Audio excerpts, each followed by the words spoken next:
ప్రభుత్వ శాఖల్లో ఖాళీగా ఉన్న దివ్యాంగుల బ్యాక్లాగ్ పోస్టుల భర్తీ కోసం ప్రభుత్వం అనేక నోటిఫికేషన్లు విడుదల చేయాలని దివ్యాంగుల హక్కుల జాతీయ వేదిక జిల్లా అధ్యక్షులు ఎండి సాజిద్ డిమాండ్ చేశారు.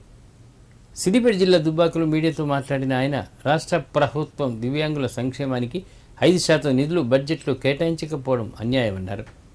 రాష్ట్రంలో 40 లక్షల మంది దివ్యాంగులు ఉన్నారని వీరిలో కొంతమందికే ఆసరా పెన్షన్ వస్తుందన్నారు. గత 2 నెలలుగా పెండింగ్లో ఉన్న దివ్యాంగుల ఆసరా పెన్షన్లు ప్రభుత్వం వెంటనే విడుదల చేయాలని కోరారు.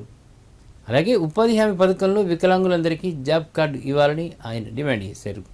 వికలాంగుల సమస్యల పరిష్కారం కోసం 2016 చట్టం అమలు చేయాలి. మాకు 3 నెలల నుంచి పింఛను వస్తలేదు, ఇబ్బందిగా ఉన్నది. నుంచి పెన్షన్ రాక ఇబ్బందుల పాలవుతున్నాము.